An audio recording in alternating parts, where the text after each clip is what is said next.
नमस्कार छात्रों, आज के इस वीडियो में हम चर्चा करेंगे FTA, HCF और LCM पर। FTA का मतलब है फंडामेंटल थ्योरम ऑफ अर्थमेटिक, अर्थात गणित की आधारभूत प्रमेय। HCF हाईएस्ट कॉमन फैक्टर अर्थात महत्तम समापवर्तक। और तीसरा है LCM अर्थात लीस्ट कॉमन मल्टीपल, लघुत्तम समापवर्ती। तो सबसे पहले हम बात करते हैं अंकगणित की आधारभूत प्रमेय पर। ये प्रमेय के अंतर्गत जो कार्य प्रणाली है, जो काम किया जाता है, वो काम हम लोग अभी तक करते आए हैं कक्षा 9वीं तक। ये अलग बात है कि उस कार्य को हम अंकगणित की आधारभूत प्रमेय के नाम से नहीं जानते थे, और यहां पर अंकगणित की आधारभूत प्रमेय जो कहती है वही कार्य हम 9वीं तक पढ़ते आए हैं। आइए हम देखते हैं कि अंकगणित की आधारभूत प्रमेय क्या कहती है। तो औपचारिक परिभाषा देने से पहले हम जो करते हैं उस पर एक बार और काम कर लेते हैं। हम एक संख्या लेते हैं, धनात्मक पूर्णांक। मैंने ले लिया 24। अब हम 24 के अभाज्य गुणनखंड करते हैं। अभाज्य गुणनखंड करने का तरीका आप अच्छी तरह से जानते हैं। ये 24 है। सबसे छोटी संख्या अभाज्य संख्या, सबसे छोटी अभाज्य संख्या 2 होती है। तो पहले 2 से हम इसको डिवाइड करते हैं। 2 से डिवाइड करेंगे तो यहां क्या आएगा? 2 एक कम 2, 2 दूना 4। फिर से हम 2 डिवाइड करेंगे 2 से। अभाज्य संख्याओं से ही हमें विभाजन की प्रक्रिया को लेके आगे जाना है। तो सबसे छोटी अभाज्य संख्या 2 होती है। फिर से हम 2 से ट्राई करते हैं, क्या 2 का इसमें भाग जाएगा, विभाजन कर देगा निश्चित रूप से। 2 छक्का 12 होता है। 2 के टेबल में संख्याएं फंसती हैं। आगे पुनः क्या 2 से डिवाइड हो जाएगा 3 बार होगा। 2 3 जा 6 होता है, 2 3 6, 3 हो गया। अब इसके बाद 2 से तो इसमें भाग नहीं जाएगा, तो हम 3 से भाग देते हैं। इसमें आएगा 3 एक कम 3, और ये विभाजन की प्रक्रिया समाप्त हो गई और 24 के अभाज्य गुणनखंड हो गए। तो 24 को हम लिख सकते हैं 2 गुणे 2 गुणे 2 गुणे 3। यहां पर देखिए, ये अभाज्य संख्या है, ये भी अभाज्य संख्या है, ये भी अभाज्य संख्या है, ये भी अभाज्य संख्या है। यहां पर 2 3 बार आया है और 3 एक बार आया है। अब आपसे मैं यदि पूछूं, यदि 24 जो एक भाज्य संख्या है, भाज्य संख्या उस प्राकृतिक संख्या को कहा जाता है जो एक और खुद के अलावा, स्वयं के अलावा अन्य संख्याओं से विभाजित हो जाती है। ऐसी संख्याओं को हम कहते हैं भाज्य संख्या या कंपोजिट नंबर। यहां पर देखने वाली बात यह है कि 24 को लिखने के लिए हमने 2 को 3 बार प्रयोग में लाया और 3 को 1 बार। इनका जब मल्टीप्लाई करेंगे, गुणा करेंगे, तो आपको 24 मिलेगा। 2 दूना 4, दूना 8, 8 त्रिक 24। अब इसको हम इस तरह से भी लिख सकते हैं, जरा देखिए आप, 2 गुणे 2 गुणे 3 गुणे 2। यहां पर जो अभाज्य संख्याएं हैं, अभाज्य गुणनखंड हैं, इसमें अंतर क्या है? वैल्यू मान दोनों का 24 ही आएगा। यहां पर क्रम को बदला गया है, कोई नई संख्या नहीं आई है। क्या आप बता सकते हैं कि 24 को अभाज्य गुणनखंड के रूप में लिखने के लिए 2 और 3 के अलावा क्या अन्य संख्याओं का प्रयोग किया जा सकता है? बिल्कुल नहीं होगा। ये 2 और 3 के माध्यम से ही 24 को हम लिख सकते हैं। ध्यान रखना है, 2 और 3 के माध्यम का तात्पर्य है कि अभाज्य संख्याएं होनी चाहिए। इसमें यदि हम 5 डालें कहीं भी, तो कहीं भी 5 डालेंगे और किसी संख्या से गुणा करेंगे वो 24 नहीं देगा हमें। तो 24 प्राप्त करने के लिए हमें 2 को 3 बार और 3 को 1 बार गुणा करना पड़ेगा। ये है अभाज्य गुणनखंड इसके 24 के। तो इसमें ध्यान देना है आपको, यदि हम क्रम पर महत्व न दें, क्रम पर विचार न करें, तो किसी भी भाज्य संख्या को अभाज्य संख्याओं के गुणनफल के रूप में लिख सकते हैं और अद्वितीय रूप से लिख सकते हैं। अद्वितीय का मतलब हुआ कि एक और केवल एक ही तरीका है। 24 को लिखने के लिए एक और केवल एक ही तरीका है। यहां पर 2 को हमें 3 बार लेना होगा और 3 को 1 बार लेना होगा। तो हम 24 को अभाज्य गुणनखंड के रूप में एक और केवल एक ही तरीके से लिख सकते हैं, हमारे पास कोई दूसरा तरीका नहीं है। आइए हम कुछ और संख्याएं लेते हैं। जैसे मान लीजिए कि हमने ले लिया यहां पर 18, तो 18 का जब गुणनखंड करेंगे तो हमारे पास आएगा, पहले हम 2 से डिवाइड करते हैं तो 2 9 18 होता है। अब 2 से इसमें भाग नहीं जाएगा, क्योंकि 2 के टेबल में 9 तो फंसता नहीं, तो हम 3 पर विचार करेंगे। 2 के बाद अगली अभाज्य संख्या क्या है? प्राइम नंबर 3 है। तो यहां जाएगा 3 3 9 होता है। यहां से 3 से फिर हम डिवाइड करेंगे तो यहां आएगा 1। तो 18 के अभाज्य गुणनखंड क्या हो गए? 2 गुणे 3 गुणे 3। यहां भी यदि आप 18 को अभाज्य गुणनखंड के रूप में, अभाज्य संख्याओं के गुणनफल के रूप में लिखना है, तो आपको 2 को 1 बार लेना होगा और 3 को 2 बार लेना होगा, तब जाकर के आपको 18 मिलेगा। इसके क्रम को यदि हम बदल दें, 3 गुणे 2 गुणे 3 कर दें, लेकिन अभाज्य संख्याएं तो वही हैं। यहाँ 2 3 थे, यहाँ भी 2 3 है, यहाँ 1 बार 2 आया है, यहाँ भी 1 बार 2 आया है। यहाँ हमने क्या किया? यहाँ क्रम को हमने बदल दिया।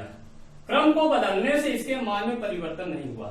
जो भी अभाज्य संख्याएं यहाँ प्रयुक्त हुई हैं, आई हैं, वही हैं, उसमें कोई परिवर्तन नहीं हुआ है। तो हम कह सकते हैं कि 18 जो भाज्य संख्या है, 18 को भी अभाज्य संख्याओं के गुणनफल के रूप में अद्वितीय रूप से लिखा जा सकता है, यदि हम अभाज्य संख्याओं के क्रम को महत्व न दिया जाए। अब इसी से मिलता जुलता हमारी अंकगणित की आधारभूत प्रमेय है। अंकगणित की आधारभूत प्रमेय हमें यही कहती है कि कोई भी भाज्य संख्या है, उसको हम अभाज्य संख्याओं के गुणनफल के रूप में अद्वितीय रूप से लिख सकते हैं, यदि अभाज्य संख्याओं के क्रम पर विचार न किया जाए। तो आइए हम अब इसका हम औपचारिक स्टेटमेंट देते हैं। अंकगणित की आधारभूत प्रमेय का कथन क्या है, ये प्रमेय क्या कहती है। तो यहां पर इसका जो कथन है, ये प्रमेय कहती है कि प्रत्येक भाज्य संख्या को अभाज्य संख्याओं के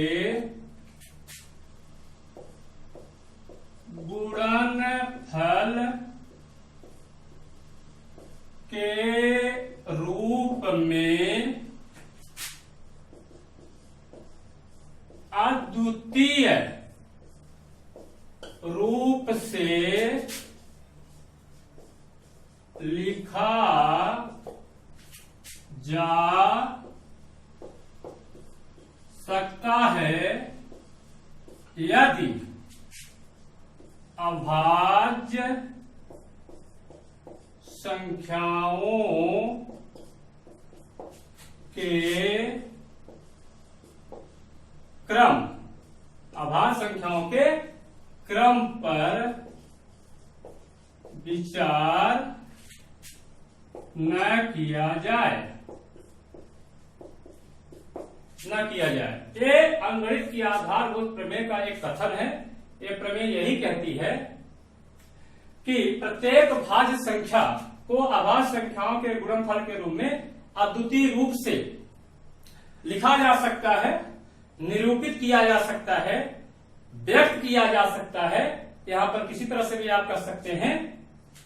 यदि अभाज्य चूंकि अद्वितीय रूप से लिखा जा सकता है, तो यहां पर एक शर्त है कि क्या हम छोड़ दें, किस पर हम विचार न करें। यदि अभाज्य संख्याओं के क्रम पर विचार न किया जाए तो प्रत्येक भाज्य संख्या को अभाज्य संख्याओं के गुणनफल के रूप में अद्वितीय रूप से लिखा जा सकता है। एक और केवल एक ही तरीके से लिखा जा सकता है। ये अंकगणित की आधारभूत प्रमेय है।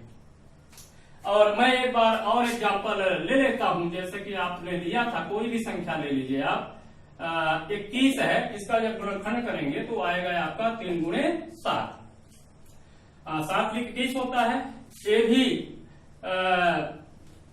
अभाज्य संख्या है, अभाज्य गुणनखंड है। 7 भी अभाज्य संख्या है, अभाज्य गुणनखंड है इसका 21 का।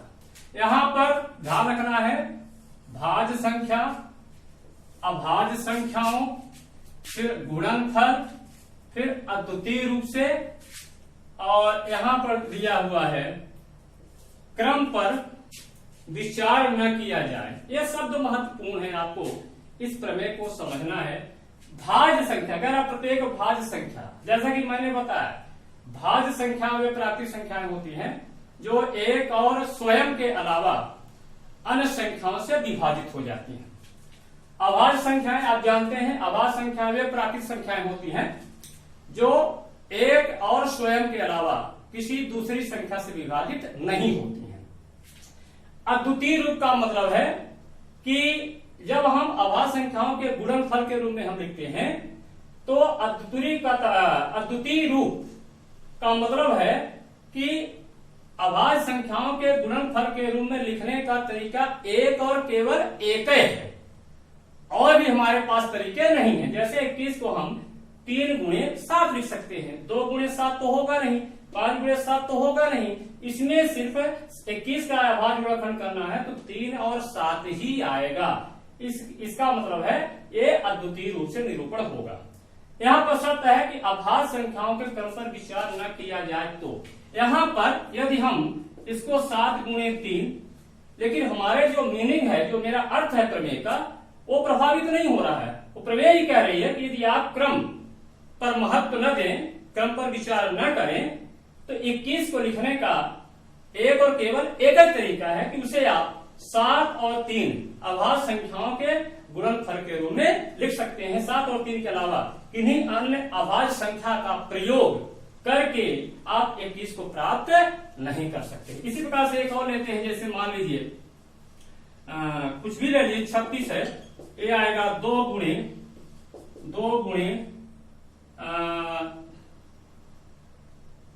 3 गुणे 3। एक काम करना आप जानते हैं, 36 को जैसा कि आप करते आ रहे हैं शुरू से, 2 से डिवाइड कर दीजिए तो यहाँ जाएगा 18, अब फिर 2 से डिवाइड करिए, 2 नंबर 18 होता है, अब फिर 2 से नहीं कटेगा, 3 से, तो हो जाएगा 3, और यहाँ से जाएगा 3 कम 3। ये देखिए आ रहा है 2 गुणे 2 गुणे 3 गुणे 3। तो 36 एक भाज्य संख्या है जिसको लिखने के लिए हमारे पास 4 संख्याएं, हमने 4 संख्याओं का प्रयोग किया है। 2 को 2 बार लिया है और 3 को भी 2 बार लिया है। ये भी अभाज्य संख्या है, ये भी अभाज्य संख्या है, ये भी अभाज्य संख्या है, ये भी अभाज्य संख्या है। तो अभाज्य संख्याओं के गुणनफल के रूप में 36 को लिखा गया है, और 36 भाज्य संख्या है, और जो इसके गुणनखंड हैं वे अभाज्य हैं। और 36 को लिखने के लिए अभाज्य संख्याओं के यदि प्रयोग करेंगे, केवल अभाज्य संख्याओं का, तो 2 का प्रयोग करेंगे और 3 का। हाँ, क्रम को बदल सकते हैं। तो प्रमेय कह रही है यदि क्रम पर हम विचार न करें तो ये जो हमारा निरूपण है, लिखावट है, लिखने का तरीका है, एक और केवल एक है, इसके अलावा कोई दूसरा तरीका नहीं है। आइए अब हम एचसीएफ और एलसीएम पर बात करते हैं। इनकी परिभाषा, डेफिनेशन देने से पहले इसके हम अर्थ को समझ लेते हैं। एचसीएफ क्या होता है, एलसीएम क्या होता है। तो एचसीएफ तो संक्षिप्त नाम है। एस का मतलब होता है हाईएस्ट, सी का मतलब होता है कॉमन, और एफ का मतलब होता है factor, highest common factor. Hindi में इसको बोलते हैं महत्तम समापवर्तक, महत्तम समापवर्तक। इसको शार्ट में मासर बोलते हैं। यहां पर देखिए एलसीएम की मीनिंग क्या है? एल का मतलब होता है लीस्ट,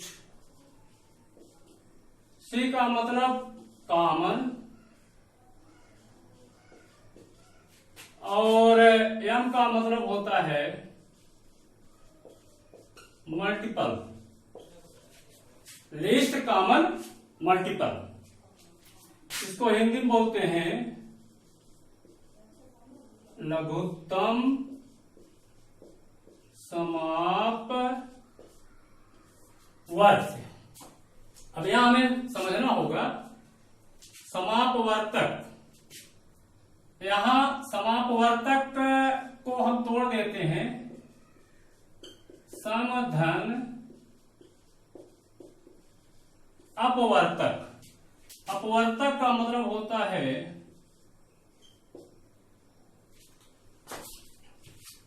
गुणनखंड, और सम का मतलब होता है समान या उभयनिष्ठ, जो सम में हो। और महत्तम का मतलब आप जानते हैं सबसे बड़ा।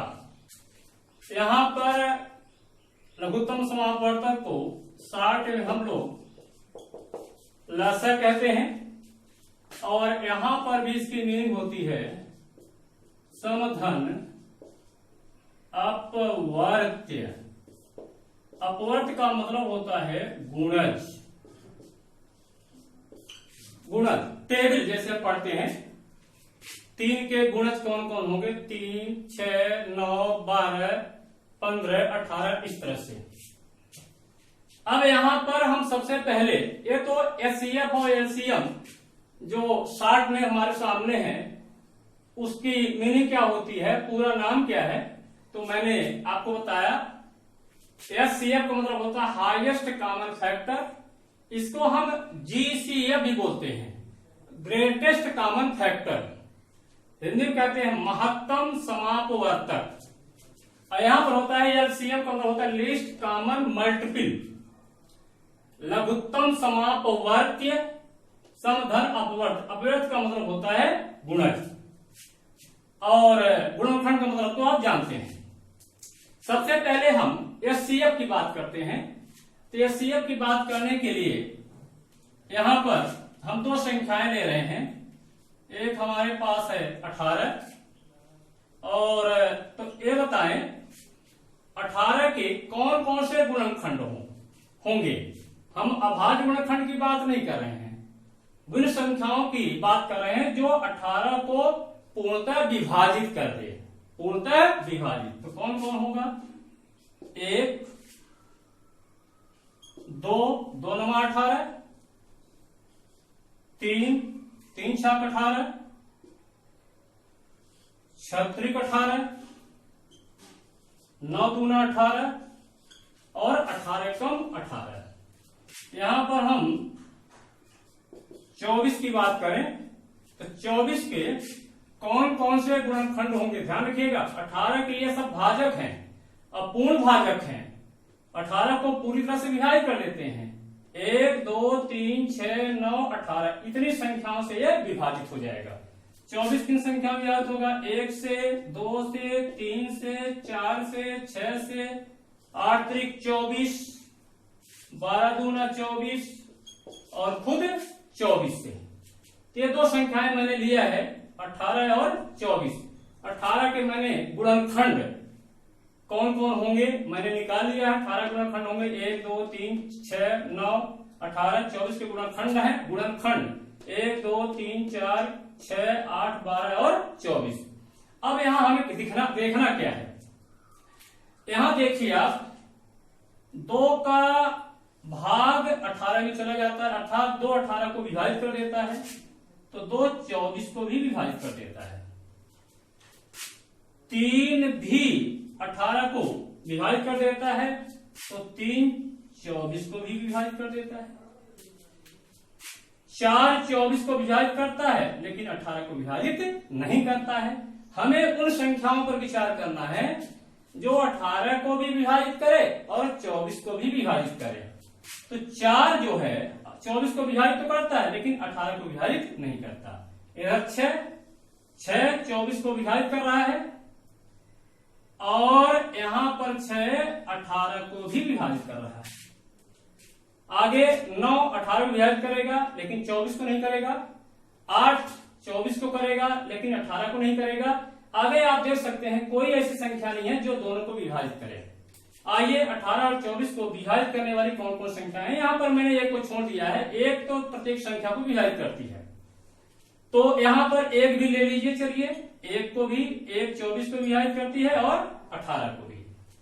अब 18 और 24 को विभाजित करने वाली संख्याएं कौन कौन जरा देखिए। 1 2 3 और 6। तो 18 और 24 को विभाजित करने वाली संख्याएं कौन कौन है। 1 2 3 और 6। अब आप क्या बता सकते हैं कि 18 और 24 को पूर्णतः विभाजित करने वाली संख्याओं में से सबसे बड़ी संख्या कौन है, महत्तम संख्या कौन है। आप कहेंगे कि सबसे बड़ी संख्या 6 है जो 18 को भी विभाजित कर देती है और 24 को भी विभाजित कर देती है। यहां पर जानते हैं 6 क्या बनने वाला है। 6 ही है क्या, महत्तम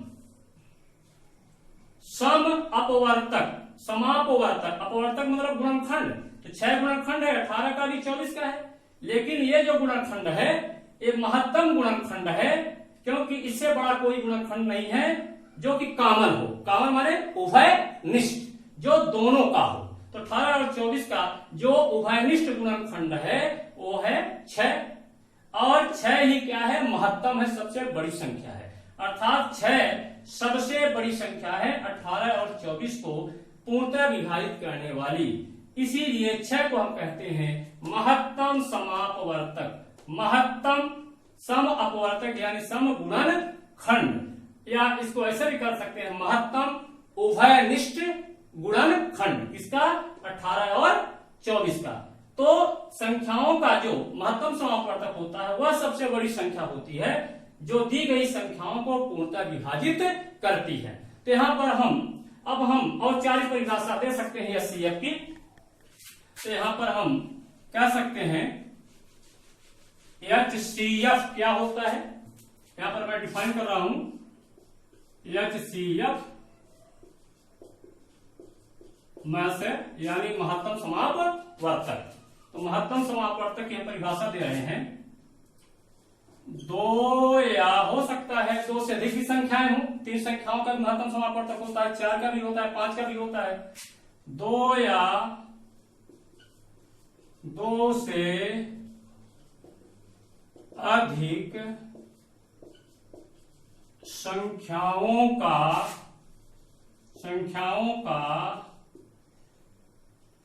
महत्तम समापवर्तक, शॉर्ट में जिसको बोलते हैं एचसीएफ, वह सबसे बड़ी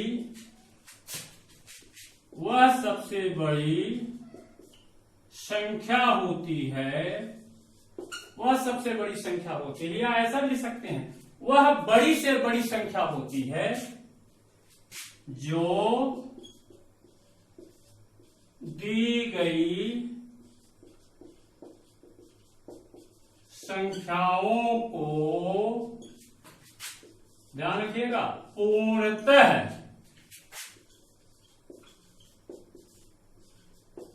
विभाजित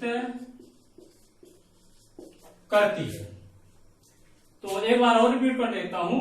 2 या 2 से अधिक संख्याओं का महत्तम समापवर्तक अर्थात एचसीएफ वह बड़ी से बड़ी संख्या होती है या वह सबसे बड़ी संख्या होती है जो दी गई संख्याओं को पूर्णतः विभाजित करती है। ये एचसीएफ की औपचारिक परिभाषा हो गई। अब आते हैं हम एचसीएम को परिभाषित करते हैं, देखते हैं इसकी परिभाषा क्या बनती है। तो परिभाषा इसकी बन जाएगी, यहां पर भी आप देख लीजिए, यहां सम का मतलब होता है दोनों में समान हो, यानी उभयनिष्ठ हो, दोनों में सम्मिलित हो।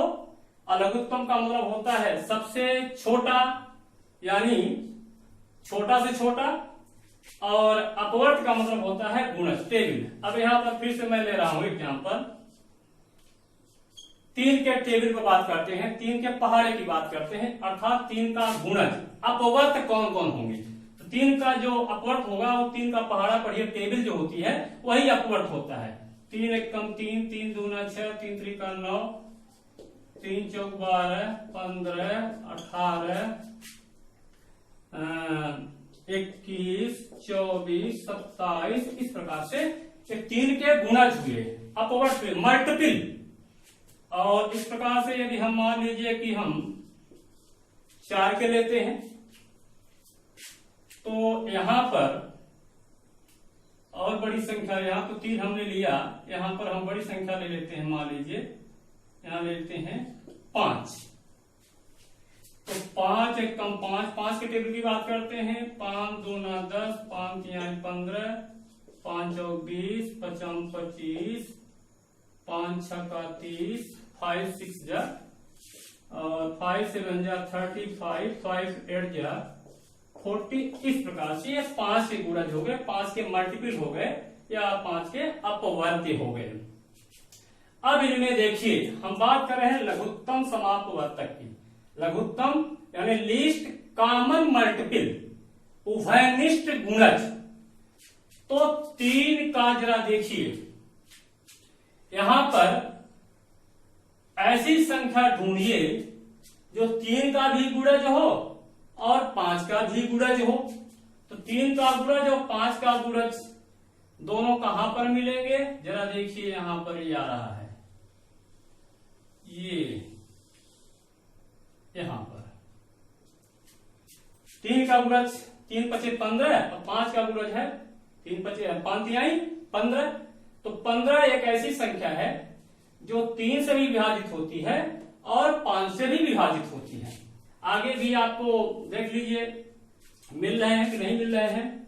मैं और भी लिख देता हूं, 3 का हम 30 होता है, आगे टेबल बढ़ती जाएगी तो 33 आएगा और आगे 36 आएगा। इस तरह के 3 के ये मल्टीपल होंगे, गुणज होंगे।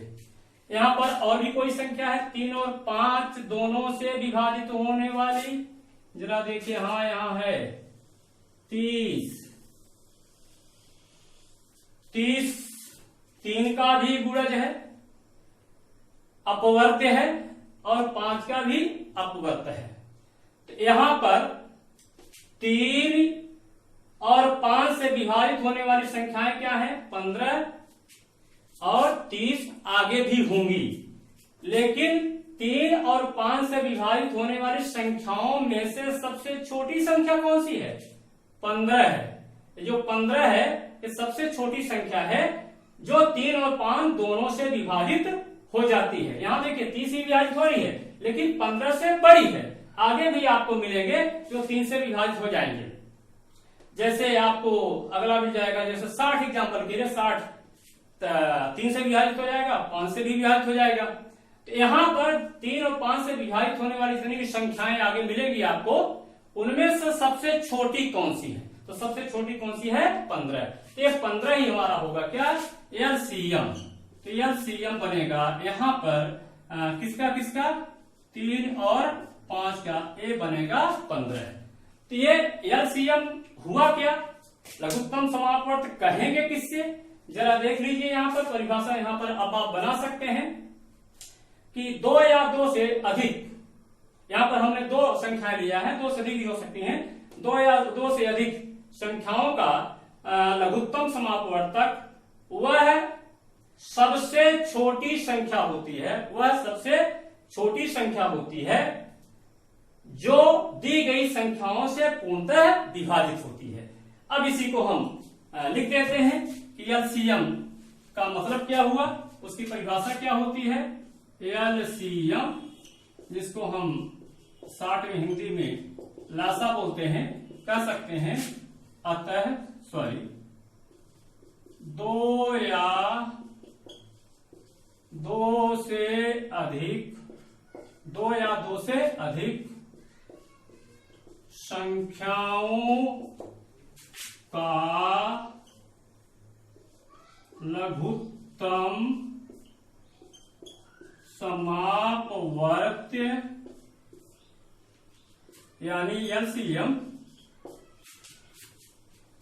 वह सबसे छोटी संख्या होती है या वह छोटी से छोटी संख्या होती है, वह सबसे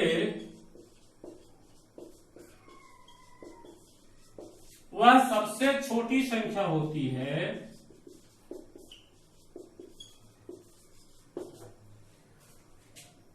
वह सबसे छोटी संख्या होती है जो, ध्यान से देखिएगा, दी गई संख्याओं से पूर्णतः विभाजित हो जाती है। जैसा कि एग्जाम्पल लिया था, एलसीएम किसका लिया था, 3 और 5 का, कितना था, 15। तो 15 वह सबसे छोटी संख्या है जो 3 और 5 से विभाजित हो जाती है। ये एलसीएम की परिभाषा होती है। दो या दो से अधिक संख्याओं का लघुत्तम समापवर्त एलसीएम वह सबसे छोटी संख्या होती है जो दी गई संख्याओं से पूर्णतः विभाजित हो जाती है। इस प्रकार से एलसीएम की परिभाषा आ गई है। आज के वीडियो में बस इतना ही, मिलते हैं अगले वीडियो।